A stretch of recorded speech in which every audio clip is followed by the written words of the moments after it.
ఆకాశం పైనున్నది కిందేమో నేలున్నది నడి మధ్య స్వర్గంలోకి అనుమతించవా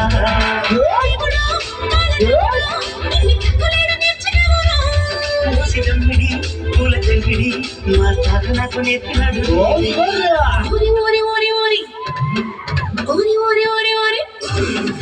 ఓరి ఓరి ఓరి ఓరి సింహాద్రి నీ ఊప చూస్తే మనకి పోదండి అమ్మాడి చూస్తే కూడా గుమ్మాడి